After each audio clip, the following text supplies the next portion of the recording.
Kainot, pirming nanginginutan.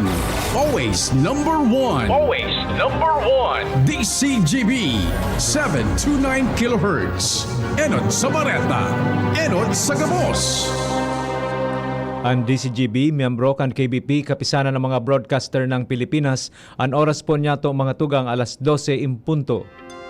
Ipinipresentar kan Radyo DCGB ang kabilugan kan mga baretang kinalap kan pinagsarong puwersa kan News Center asin Mega Force Patrol. DCGB Bareta alas 12. DCGB Bareta alas 12. Mga pinakahuring pangyayari sa Kabikolan, sa nasyon asin ibang parte kan kinaban. Ibabareta na ngunyan. DCGB Bareta alas 12. Ngunyan ang sa indong tagapagbareta. Diyos marinood to sa Indocabos, mga tugang yan aldaw nin Biyernes, Abril 24, 2026. Inian Bareta alas 12. Kami po sa indong mga tagapagbareta. Ako po si Gina Ritterly. Ako man po si Bert Nunez. Headlines kandara kulang mga bareta sa lado lokal, Super Health Center sa Hiraya Manawari Residences na apektaran kan mga kontrobersiya sa flood control projects asin mga anomalya sa fundo. DILG Bicol pinaghagad sa gobyerno probinsyal ang lakdang para sa epekto kang El Nino sa probinsya. Apsimo, pinagpaplanuhan ang pagbakal nin mga electric fan para sa tent city sa Malilipot Albay bilang interbensyon sa mainit na panahon.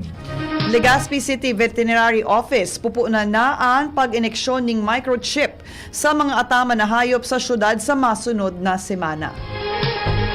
Sa lado nasyonal, Malacanang pigre-respeto ang desisyon kan ICC sa kaso ni dating Presidente Rodrigo Duterte. Malacanang tiwala na magiging matrayumpo ang paghururon kan Pilipinas asin Czech Republic sa pagpapauli kay dating Representative Elizalde Co. Duterte kay puhan maghampang sa ICC trial sigon sa court rules. Kaso ni dating Presidente Duterte dapat magsirbing adal sa human rights violators. Sa ibang nasyon, US President Donald Trump ipinag-orden sa mga US Navy na badilon ang mga Iranian boat sa Strait of Hormuz. Sa lado ng sports, LeBron James pinanginutan ang Los Angeles Lakers kontra sa Houston Rockets sa Game 2 kan NBA Playoffs. Iyan po ang headlines ngayon sa detalyes kan mga bareta. Ang baretang ini hatod sa Indukan. Artrisin Joint Supplement. Bumabagal ang galaw dahil sa joint pain at arthritis. Mag-Artrisin. Dahilan kan kontrobersiya sa fundo kan mga flood control projects asin iba pang anomalya, dai nakakapag-operar sa full potential ang Super Health Center sa Hiraya Manawari Residences sa San Vicente, Tabaco City. Ini ang pinagkumpirmar ni Tabaco City Health Office OIC Dr. Liz Duncan kan hapoton kan sangguniang panlunsod kan Tabaco kung ano ang sitwasyon kan nasabing center. Sigun pa kay Duncan, kulang man sa pasilidad ini dahilan ta daina na i-release pa kan gobyerno nasyonal ang 10 million pesos na magiging paagi kuta para sa laboratory equipment. Dagdag pa niya na ang Department of Health na mismo ang nagkumpirmar na dainaan pinagpromisa kan gobyerno nasyonal na fundo dahilan kan mga nasabing anomalya. Ipinagpaabot kan Department of Interior and Local Government or DILG Bicol ang memorandum sa gobyerno probinsyal para sa mga lokal na gobyerno na maggibo ning lakdang o mitigation measures laban sa tag-init o pagpuon kan El Nino. Sigun sa ahensya, dapat na magkrear ning lakdang ang mga lokal na gobyerno, partikular na sa mga mayor na sektor na maapektaran arog kang agrikultura asin edukasyon. Apuera kaini kay banan mandigdi ang mga pag-ataman na ang mga bakwit na apektado kan pag-alboroto kan bulkan mayon. Mientras tanto, nagpaaram man kan DCGB News sa mga kondusir ng paghururon ngunya na aldaw ang miyembros kan Provincial Disaster Risk Reduction and Management Council tanganing mapaghandaan ang pinaglalauman na gulpi pang init kan panahon. Planong magbakal nin mga electric fan ang Albay Public Safety and Management Office o APSEMO para sa mga bakwit na nagtitinir sa Tent City sa San Jose, Malilipot, Albay na mantinidong apektado kan pag-alboroto kan bulkan mayon. Sa pakikipaghoron kan DCGB News kay APSEMO Chief Bobby Cristobal, inian paagi kan probinsya tangani matabangan ang mga bakwit kung sain makikipagkoordinar sinda sa Office of the Governor para sa pagbakal kan mga ini. Magigirumduman na ipinaabot kan mga bakwit an agrangay sa DCGB News kan mga nakaaging aldaw an naeeksperyensyahan na grabing init sa mga tents dahilan ta limitado ang ventilasyon digdi. Pinaglalaoman man na ang plano kan opisina makakapagtaon nin remedyo sa init kan panahon na namamate ang partikular na kan mga senior citizen, mga aki asin mga nagheherelang sa nasabing evacuation center. Pupuunan na sa masunod na semana ang pag-inject nin microchip sa mga atama na ayam sa nagkapirang barangay sa Legazpi City. Sigun sa pakikipaghuron kang DCGB News kay City Veterinarian Dr. Manny Estepona, kung sain sa Abril 29 alas 9 ning pagkaaga, gigibuhon ini sa Barangay EMS Barrio East, Abril 30 alas 9 ning pagkaaga man sa Barangay Bagakay, Mayo 4 naman sa Barangay Dapdap, amantang Mayo 5 sa Barangay Lapu-Lapu. Dagdag pa ni Estepona na ang nasabing lakdang ang eswersos kang syudad para sa responsible pet ownership. Oras lang makakagat ang ayam na pinag-ineksyonan ng microchip, madali inang maaraman kang otoridad kung si Isay ang tagsadiri kaini asin day makakapagnigar o makakaiwas sa responsibilidad. Formal nang pinirmahan ang sarong Memorandum of Agreement sa pagultanan kan Technical Education and Skills Development Authority o TESDA Albay asin kan lokal na gobyerno kan Ligao City. Ini para sa pagpautob nin Solid Waste Management Operations Level 3 training sa syudad.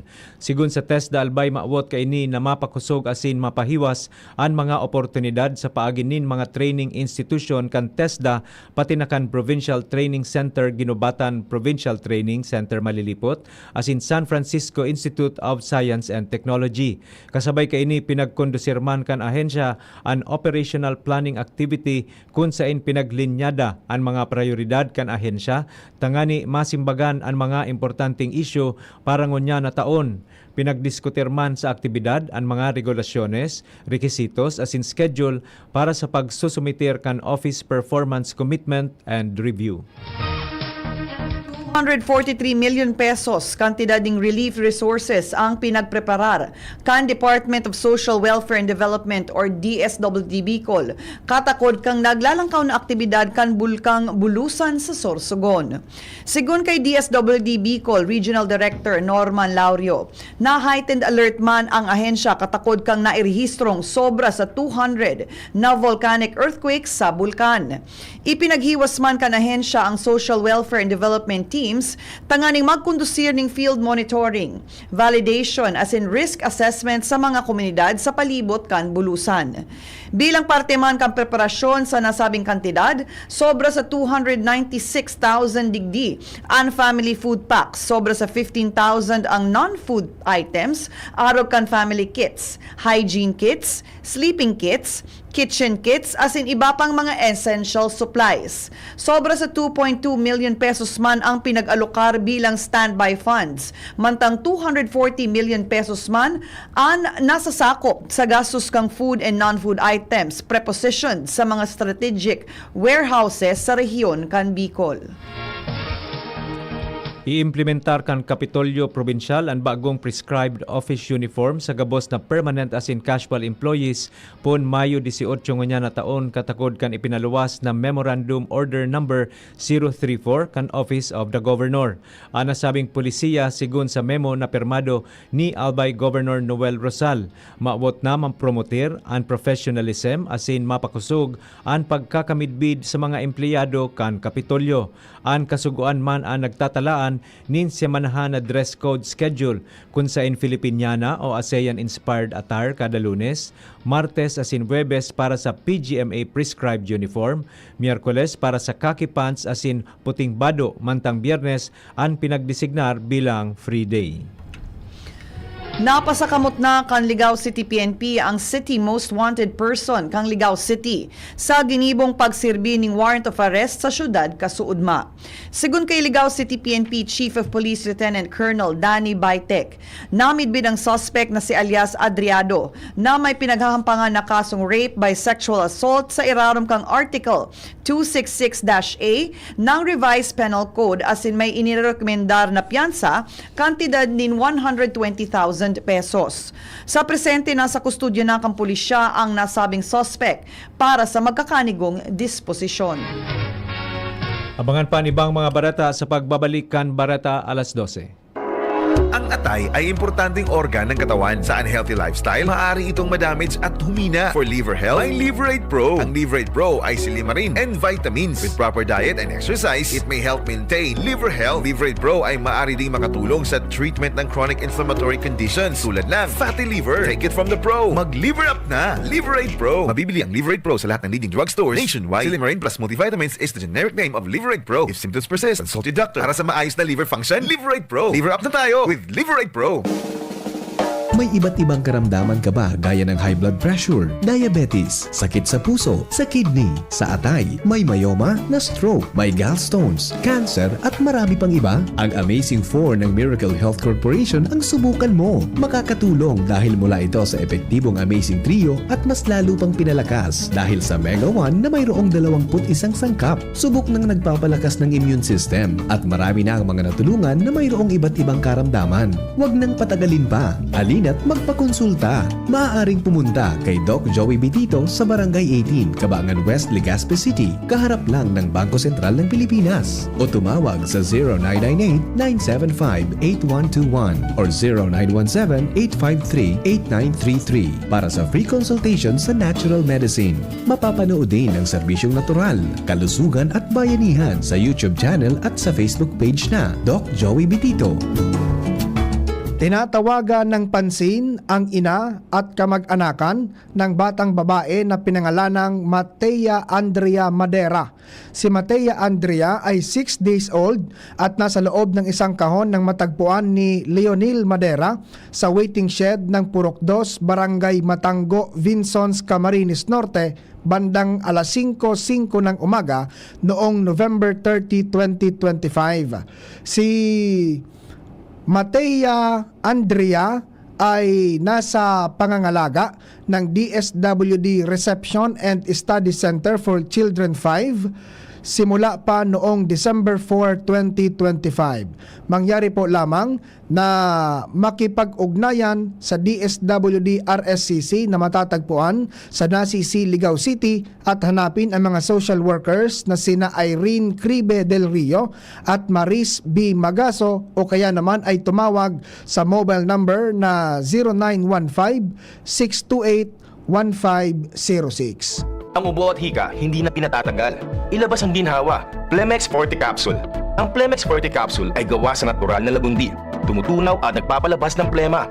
At dahil nasa blister pack, madaling bitbitin. Easy to carry, easy to drink. Piolo Pascual po, pa easy dahil may Plemex Forte Capsule. Basta lagundi, Plemex! Vitex Segundo L is the generic name of Plemex Forte. If symptoms persist, consult your doctor. Tanggal ang plema, tigil ang ubo. Maluwag ang paghinga sa Plemex Forte. Basta lagundi, Plemex! Ang Plemex Forte Lagundi Capsule ay mabibili sa pangunahing butika o drugstore na malapit sa inyo.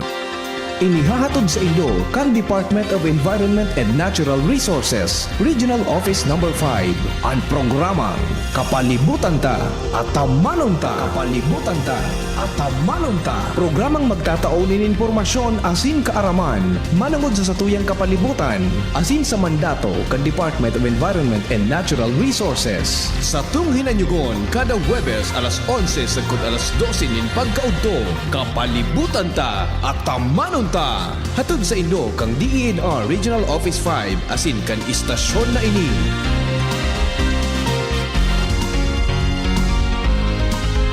Cool down this summer in the Metro Appliance Sale. Enjoy up to 50% off on air conditioners, cooling fan, refrigerators, blenders, and more.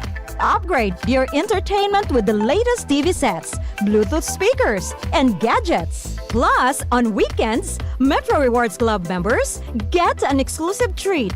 Enjoy 0% interest up to 12 months on participating credit cards. Hurry! The Metro Summer Appliance Sale runs from April 17 to May 31. Per DTI Fair Trade Permit number FTEB 253459 series of 2026.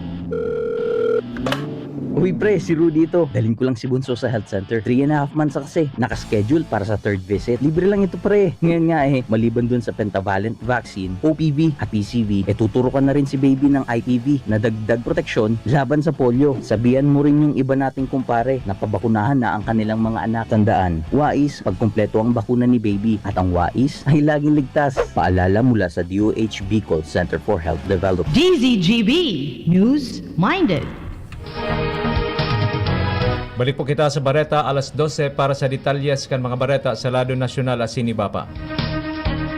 Pigre-respeto kan Malacanang ang naging desisyon kan International Criminal Court o ICC na kumpirma ron ang mga kasong crimes against humanity kontra kay dating Presidente Rodrigo Duterte. Sigun kay Palace Press Officer Claire Castro, importante na mangibabaw ang hustisya, paninimbagan asin due process para sa mag-ibong na lado. Hustisya ang makakamtan kan akusado kung mapapatunayan na wala siyang kasalanan siring man kan mga biktima kung mapapatunayan na binalgar ang sa indang mga diretsyo. Sa giraray na piglinaw kan palasyo na ang pagpapadara kay Duterte sa dahig bako para magsunod sa direktiba kan ICC kundi nakabase sa eksistidong leyes kan Pilipinas asin sa relasyon kan nasyon sa Interpol. Sa issue man kan pangapudan na sa giraray mag-entra ang Pilipinas sa ICC, sinabi kan palasyo na mantinido ang posisyon ni Presidente Ferdinand Marcos Jr. na daipaini napapanahon sa ngunyan. Sinugo o siniguro kan Philippine National Police or PNP na magiging matanos asin daing aberya ang paghiro kan pagkaon asin ang mga produktong agrikultura sa tahaw kan krisis sa Medyo Oriente. Sigun kay PNP Chief of Police General Jose Melencio Nartates Jr. na sinugo na niya ang mga chiefs of police asin ang mga unit commanders na magkondukta ni security adjustment sa pagpapaagi sa mga truck na may mga darang pagkaon asin produktong agrikultural sa mga checkpoints. Kasunod ini kan mga report na ang mga checkpoints anpig sasabing nagpapaluya sa oras kan mga delivery, nagpapaitaas asin nagdadagdag kan gasto sa transportasyon lalo na para sa mga produktong madaling maraot. Napag-araman na enot ng nangapudan, may kinaaraman kaini si Executive Secretary Ralph Recto na halion ang mga dai kinakaipuhan ng mga checkpoints na nagpapagabagulbol sa biyahe asin nagdudugang sa konsumo nin gasolina. Sigun kay Nartates, magpapadagos pa man giraray ang mga operasyon sa mga checkpoints para suportahan ang kamauotan kan pagpapautob kan lay na dai na atraso ang paghiro kan mga lehitimong kargamento. Katakod ka ini pinagpagirumduman ang mga unit kan pulisya na gumamit nin tamang pagdesisyon sa mga checkpoints kung sain piglalauman na mabalanse ninda ang prioridad sa pagpapautob kan lay asin ang pangangaipuhan na mamantinir ang makusog asin estable ang supply chain. Kinonfirmar kan International Criminal Court o ICC na kinakaipuhan na personal na maghampang sa pagdangog si dating Presidente Rodrigo Duterte para sa kasong crimes against humanity matapos kumpirma ron kan pre-trial Chamber 1 ang mga charges kontra sa iya. Sigun sa ICC, malinaw sa Rome Statute na dapat yaon ang akusado sa panahon ng trial. Magigirumduman na nag-atendir ang dating Presidente sa pre-trial chamber kan Marso 2025 alagad dai na siya nagsabay sa mga nagsunod na pagdangog kaibahan and confirmation of charges proceedings kan Pebrero. Sa irarom kan pagpatakaran kan ICC pwedeng paramihan trust na halion ang akusado sa courtroom kung in kaso makakaatraso siya sa pagdangog alagad tatawan paman giraray siya nin pagkakataon na sunodon ang proceedings sa paagi kan communication technology asin makipagkoordinar sa iyang abogado. Alagad piglinaw kan korte na ang siring na lakdang gagamiton sana sa exceptional circumstances. Si Duterte nasa kustudiya kan ICC pun pa kan Marso 2025 may kinaaraman kan kasong madugong war on drugs sa iyang administrasyon pati naman ang mga alegasyon na pagadan kan siya iyo an alkalde pa kan Davao City. Enot nang pinahimutikan ni Duterte ang akusasyon kung saan sinabi niya ka ito na siya ang nagpautob nin mga polisiya laban sa ilegal na droga, alagad bako siya ang direktang responsable sa lambang nagagadan sa operasyon. Dapat nang magsirbing adal sa mga human rights violators ang sinapar ni dating Presidente Rodrigo Duterte na nahahampang sa tulong counts ng crimes against humanity charges sa International Criminal Court or ICC. Iniyan sinabi ni Bayan Muna Chairperson Nery Colmenares matapos na magluwas ang desisyon kan Press Trial Chamber 1 kan ICC na nakumpirmar sa gabos nin mga kasong kinakaatubang ni Duterte may kinaaraman kang sa iyang war on drugs sigun sa ipiniluwas na pahayag kan ICC. Unanimous ang naging desisyon na kumpirmaron ang gabos na kaso kontra sa dating presidente. Dagdag pa kaini na dapat maaraman kang human rights violators sa Pilipinas na daing forever sa poder. Sigun kay Colmenares na halaba ang ginibong paghahalat kan mga pamilya bago nakamtan ang desisyon na ini. Naglalaom si Colmenares na tulos na bibilugon kan ICC ang trial chamber tanganing tulos na makapagpuon ang pagdangog. Sa taho kan preparasyon para sa nagraraning pagdangog sa International Criminal Court o ICC, tinawan kan kampo ni dating Presidente Rodrigo Duterte na papatunayan nindang warang gabat ang mga ebidensyang piglatag kontra sa dating Presidente kan Pilipinas. Ang pahayag ginibo ni Nicholas Kaufman, lead counsel ni Duterte matapos kumpirmaron kan pre-trial Chamber 1 kan ICC ang gabos na kaso kontra sa dating Presidente na pigkukonsiderar na crimes against humanity. Sigun kay Kaufman, ang mga akusasyon may kinaaraman sa state policy na nagsusugo nin pagadan sa kampanya laban sa ilegal na droga, iyo ang ilusyon o katang isip man sana. Kasud ma Abril 23, kinonfirmar na kan pre-trial chamber kan ICC ang gabos na crimes against humanity charges laban sa dating presidente. Dahilan digdi mahiro na ang kaso sa dagos ng pagdangog. Kumpiyansa ang Malacanang na maibabalik sa Pilipinas si dating Ako Bicol Party List Representative Elizalde Co. Kasunod kan pagbiyahe ni Justice Secretary Frederick Vida sa Czech Republic. Sigun kay Palace Press Officer Claire Castro, natiwala ang gobyerno na matanos na magigibo ang proseso kan pagpapauli kay Co.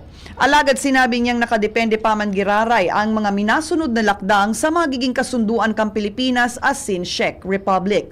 Nainot nang ipinagpahayag kang palasyo na malinaw ang direktiba kang presidente sa mga magkakanigong ahensya na gibuhon ang gabos na dapat nasusog sa ley para sa pagbabalik kang dating kongresista. Naglalaong man ang Malacanang na tulos na may ibabalik si Co sa nasyon para hampangon ang mga kasong isinaangat kontra sa saiya.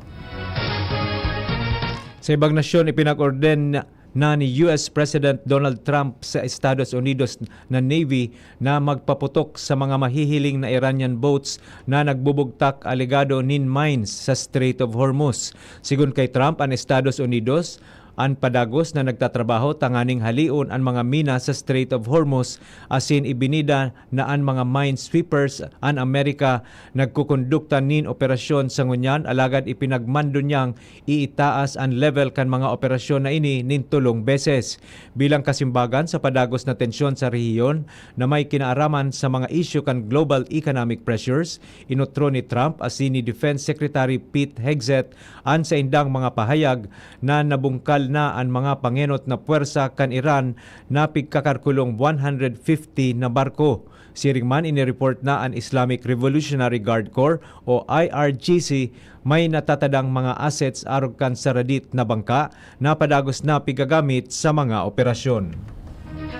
Sa bareta niya to sa lado ng sports, nagpapadagos ang pagrapado kang Los Angeles Lakers sa NBA playoffs matapos daugon ang Houston Rockets sa score na 104-94 sa Game 2 kan sa indang first round series sa Crypto.com Arena Los Angeles.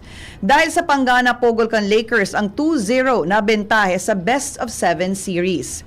Pinanginutan ni LeBron James ang nagrehistro ng 28 puntos, 8 rebounds as in 7 assists, kaibahan ng sarong reverse dunk laban kay Kevin Durant sa ikatulong quarter na buminuhay sa home crowd. Apesar kang pagkawara ni na Luka Doncic dahil sa hamstring injury, as in Austin Reeves sa oblique injury, nakahanap pa ni supisyenteng suporta si James hali sa iyang mga kaapil. Nagpahiling ng tibay si Marcus Smart na may 25 puntos, kaibahan digdi ang 5 na 3-pointers, 7 assists as in 5 steals, mantang si Luke Kennard na bayani kang Game 1 sa Giraray, nag-ambag ng 23 na puntos as in 3 na 3-pointers. Ang tulong serye o ang serye mabalyo sa Houston para sa Game 3 ngunya na Biyernes, Abril 24, 2026, kung saan babaloon kang Rockets na makabawi as in maiwasan ang 3-0 deficit. Naimbento kan mag-amang Pilipinong inventor na sina Bortec General Manager Richard Nixon Gomez asin ang sa iyang aki na si Bortec President Rigel Gomez ang Cancur. Ini ang pinagsalak na THC asin CBD, hali sa cannabis asin curcumin, pati na ang piperine. Nagkikrear ini nin sarong synergistic na entourage effect. Ang nasabing produkto, idinisenyo tangani makatabang sa pagmanihar kan epilepsy, Parkinson's disease, Alzheimer's disease, anxiety, depression, sleep orders, asin iba pa. Istorya na iiba. Para po sa satuyang special story, sarong 91-year-old na lalaki sa Brisbane, Australia ang opisyal nang pinagmidbid kang Guinness World Records bilang oldest first-time grandfather. Sa bilog na kinaaban matapos mamundag ang sa iyang enot na apo na si Isla kan Agosto 2025. Si Charles Smith ay nasa eksaktong edad na 91 and 209 days old kan ipinangaki ang sa iyang apo. Sigun sa iya, sarong absolute magic ang sa iyang namatean kan makarga niya ang umboy. Naging ama si Charles kan sa iyang matuang aki na si Ashley sa edad na 55 years old, asin sa ngunyan maugma siyang pig-aapod na puppy.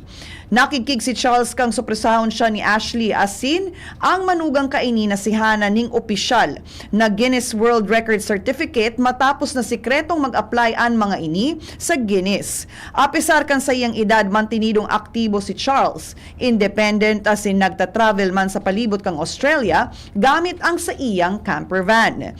Mientras tanto, ang record man para sa oldest first-time grandmother ang nairehistro kan 2008 kan sarong 95 years old na lola sa Germany. Flashback. Ngunya na aldaw, Abril 24 taon 1982, ginibo ang enot na Cecil Awards Night sarong taunan na rekognisyon kan mga individual asin institusyon na nakapag-contribuir sa development kan musika kan Pilipinas sa Cultural Center of the Philippines. Ini ang pinangaran kay Cecil Lloyd na pinagkonsiderar bilang ama kan Philippine recording industry. Si Lloyd ang nagpuon magkanta sa radyo kan 1930 asin naibida bilang mystery singer sa KZRM kan 1934. Ang pinakaenot niyang recorded na Tagalog composition ang Ikaw pati na ang Buhat kan 1939. Taon 1948 kan pinag-establishir niya ang pinakaenot na Filipino-owned record company, ang Philippine Recording System, kung sa inipigbida man ang sa iyang mga renditions kan mga Filipino folk songs aro kan Lavandera Ko na komposisyon ni Santiago Suarez. Mga tugang yan na po ang kabilugan kan sa tuyang alas 12 mga bareta, tinipon asin kinalap sa DCGB Newsbase. Sa pangaran kan mga nagsurat kan bareta na pinamamayuhan kan sa tuyang News Manager and News Director Sir Mar de la Cruz, kay ba si Miss Nicole Ann Gloriani, Social Media Writers Miss Jenny Macho Balyaran, Miss Shara Maileron at si Mr. Ginos Carlos, sa lado technical kay banta po si Sir June Napolis, asin si Mr. Jerome Nico Martinez sa tuyang IT. Sa ngaran man po kan bilog na tropa kan Megaforce Patrol, asin sa pangaran kan mga nagaantabay sa DCGB News Facebook page, DCGB YouTube channel, DCGB Live app, asin sa 729 kHz sa dial kan sa indong mga radyo. Kami po ang naging sa indong mga tagapagbareta. Ako po si Gina Ritterly. Ako man po si Bert Nunez. Always number one, Always DCGB. Always at your service. Barata alas 12 with Bert. And Gina. Salamat po. Happy lunchtime. God bless everyone. Sa indong nadangon, ang mga dalakulang bareta ngunyan na aldaw. Ang tabayan ng giraray sa aga, ang sarupang edisyon kan DCGB Bareta alas 12. Abangan ang masunod na programa. Bakunang angat, serbisyong dapat sa presyong